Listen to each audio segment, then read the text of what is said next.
मेरे सामने जनाब शाह आलम कुरैशी साहब बैठे हुए हैं, जो कि zonal railway user consultative committee के मेंबर हैं।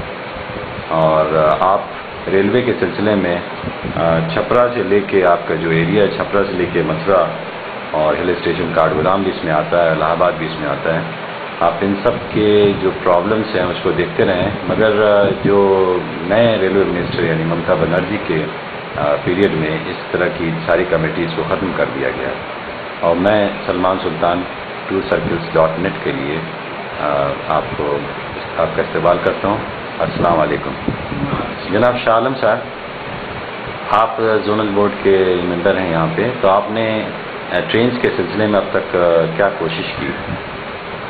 देखिए, मैंने यानी रेलवे के ख़ास तौर से मऊ शाहगंज सेक्शन पर, जिसमें ख़ास तौर से आजमगढ़ मऊ 2 ज़िले हैं, इसके लिए बहुत ज़्यादा कोशिश की है। चूँकि यहाँ गुर्बत ज़्यादा है और यहाँ के ज़्यादातर लोग बाहर बड़े शहरों में जाकर अपनी रोज़ी रोटी कमाते हैं। तो ख़ास तौर से मुंबई, दिल्ली, जम्मू, गोवा, डिब्रूगढ़, कलकत्ता और सूरत के लिए ट्रेनों के लिए कोशिश हमने की थी, जिसमें कि मुंबई दिल्ली के लिए तो हमको सर्विस मिल गई है और अभी हाल में सूरत के लिए भी एक सर्विस मिली है। लेकिन अभी भी यहाँ से कलकत्ता, गोवा, डिब्रूगढ़, जम्मू और वापी वगैरह के लिए हमारे पास ट्रेनों की बहुत ज़रूरत है, और जो कि अभी तक रेलवे बोर्ड ने इन बातों को नहीं माना। जबकि यहाँ के लोग मजबूरन चाहे साउथ इंडिया जाना हो या इन जगहों पर जाना हो जो जिसका मैंने जिक्र किया, उनको मुगल सराय, वाराणसी, इलाहाबाद और गोरखपुर जाना पड़ता है। बड़ी परेशानी उठानी पड़ती है। यहाँ से ख़ास तौर से मैं आजमगढ़ में, चूँकि आप हैं इस वक्त, तो आजमगढ़ के लोग सारी जगहों पे काम करते हैं। जैसा कि अभी आपने बताया कि इन सारी जगहों के लिए आपने ट्रेन, तो जाहिर बात है यहाँ से लोग ट्रैवल बहुत करते हैं, तो ट्रेन की यहाँ बहुत ज़रूरत पड़ती है। मगर हमने देखा कि दिल्ली से जो हमारा कनेक्शन हुआ वो तकरीबन 60 साल के बाद हुआ, और वो भी मेरे ख़्याल में शबाना आज़मी साहबा की कोशिशों की वजह से और आप सारे लोगों की कोशिशों की वजह से हुआ। तो आखिर गवर्नमेंट ऑफ इंडिया ने इस आज़मगढ़ को इतना निगलेक्ट क्यों किया हुआ था? दरअसल ये ब्रांच लाइन होने की वजह से ये किसी बड़े शहर से इसका सीधा कनेक्शन नहीं है, जिसकी वजह से रेलवे मिनिस्ट्री इसको जो है हमेशा इसके लिए निगेटिव सोच उसकी रही है। और चूँकि गाड़ियाँ भी नहीं रही हैं, तो यानी रेलवे भी हमेशा निगेटिव रिपोर्ट जो है रेलवे बोर्ड को भेजता रहा है। लेकिन जब यहाँ के लोगों ने और जब शबाना आज़मी जी MP थी राज्यसभा की, उन्होंने बड़ी कोशिश की, तब जाकर हमको आजमगढ़ से दिल्ली की ट्रेन मिली। और हालात ये हैं कि अब उस ट्रेन के अंदर लोगों को जगह नहीं मिल रही है, जिसको देखकर रेलवे बोर्ड खुद हैरत में है। पहले तो 16 डिब्बे से ट्रेन चलाई गई, फिर 18 से चलाई गई, आज वो 23 की पूरी कैपेसिटी के साथ चलाई जा रही है। उसके बावजूद भी लोगों को जगह नहीं मिल रही है। ज़रूरत इस बात की है कि हमको दिल्ली, मुंबई के लिए और एक्स्ट्रा ट्रेन की ज़रूरत है। अच्छा, जैसे बहुत सारी जगहों पे जो इस तरह के MP होते हैं या मिनिस्टर होते हैं, तो वो अपने इलाके के लिए ट्रेन ऐसे ही चलवा देते हैं, जिससे रेलवे को फ़ायदा नहीं होता। तो आजमगढ़ भी क्या ऐसे ही शबाना आज़मी ने ट्रेन चलाई? हालांकि आप कह रहे हैं कि बहुत सारे डिब्बों की ज़रूरत है, मगर पर्टिकुलरली आप बतला सकते हैं कितना रेवेन्यू जनरेट हो रहा होगा? जी, आजमगढ़ की अगर बात मैं करूं तो आजमगढ़ से भी 3 लाख रुपया रोज़ाना की टिकट बिकते हैं। मऊ से भी 3 लाख रुपये रोज़ाना की टिकट बिकते हैं।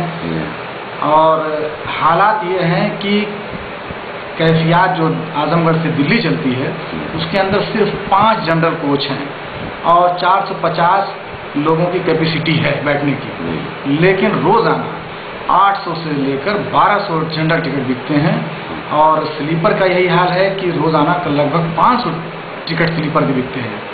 ऐसी सूरत में हमको अब एक नई ट्रेन की ज़रूरत पड़ गई है। जिस तरह का हमारे पास पैसेंजर आ रहे हैं, रोज़ाना जब लोगों को जगह नहीं मिलती तो 100-150 जनरल टिकट लोग वापस भी करते हैं, जिसमें भी उन लोगों का 10 रुपये टिकट पीछे नुकसान भी होता है। अच्छा, अभी आप रिसेंटली शबाना जी के साथ मिले थे और इस सिलसिले में आपने कुछ नई ट्रेनों के लिए बात की या 3 मांगे रखी हैं, क्या की, उसके बारे में कुछ बताएंगे? जी, पिछली जब लालू प्रसाद जी रेल मंत्री थे तो उनसे तो जाकर रेल भवन सीधे मुलाकात की गई थी। तो उन्होंने तो फौरी तौर पर जो किशनगंज अजमेर वीकली ट्रेन थी उसको ट्राई वीकली, और छपरा लखनऊ उत्सर्ग एक्सप्रेस को का एक्सटेंशन कानपुर अनवरगंज तक, और मड़ुआडी मऊ पैसेंजर को आजमगढ़ तक बढ़ाने के तुरंत आदेश दे दिए थे। इसके बाद जब नई मिनिस्ट्री आई है जिसमें ममता बनर्जी जी रेल मंत्री बनी है, उसमें शबाना जी ने यहाँ के लोगों की बातों को ममता जी के सामने रखा, जिसमें खासतौर 3 मांग उन्होंने रखी थी। एक तो मऊ आजमगढ़ होते हुए सिकंदराबाद बेंगलोर कोयम्बटूर होते हुए त्रिवेंद्रम तक वीकली ट्रेन, और एक ट्रेन जो पहले से बजट में अनाउंस है आजमगढ़ हावड़ा उसको चलाने, और आजमगढ़ बलिया के बीच बलिया और शाहगंज के बीच एक मिड डे पैसेंजर चलाने की मांग की गई थी। लेकिन तीनों मांगों में से कोई भी मांग नहीं मंजूर की गई, जिसका कि इस क्षेत्र के लोगों को बहुत अफसोस है।